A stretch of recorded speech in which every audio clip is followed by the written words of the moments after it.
everyone! Good morning! So, for today's video, magluto ta og tinola nga manok. Ang akong ginabuhat una is ginigisa ang mga panakot. Natay ahos, bumbay, luya, atchal, og kaning kamatis. Ang una nako ginagisa is ang ahos. Ano ni sunod po dahil nako ang bumbay.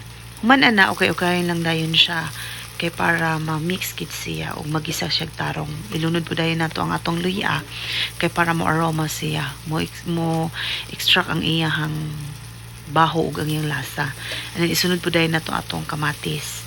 Kay mag-add man na siya flavor sa ato ang manok unya sa atong sinabaw. And then ibutang na po dahil nato ang ato ang manok. Bisag unsa nga manok ang imong gusto, pwede Bisaya, pwede in English nga manok o unsa. And then, ukayo na to siya para musok ang katong taste sa panakot nga to ang gigisa.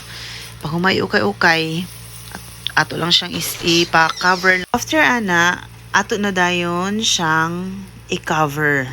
Tapos, hayaan lang nato siya nga muluto ug mag-extract og iyang kaugalingon nga water ang katong manok. And after ana, pila ka minutes na tong cook, i-open na dayon nato siya o kayo na po dayon nato siya kay para ma-even ang pagkaluto sa atong chicken. Ana, para makuha na nato siya kung ang iyang aroma.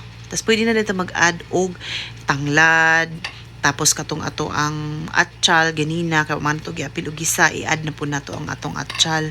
Nya pwede na po ka mag-add ani og paminta nga powder og liso. Kay ako nag-add gyud ko og paminta nga powder og liso sa akong mga sabaw kay para ang aroma niya batas cover na po nato balik, and after na pila ka minutes open na po nato, then that's the time nga mag-add na ta og ato ang water.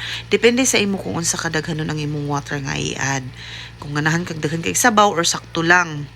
Pagkahuman ana niya nga naka-add na ka og water, i-cover na dayon nato, let it boil na dayon siya hantod nga maluto ang ato ang chicken. So kana adisar pa ko nagbutang og paminta nga powder pero ganina nagbutang ako og paminta nga liso.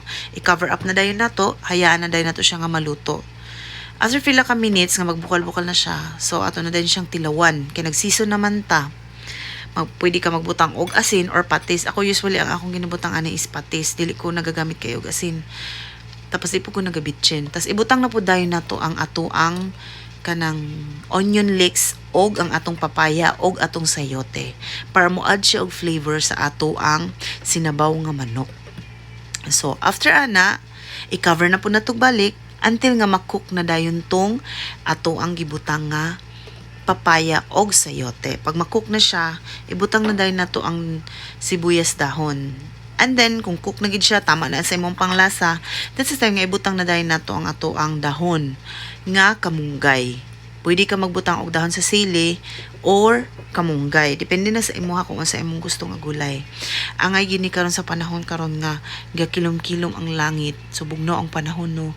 Tapos napoy na nga sakit diri sa balay gipang fever.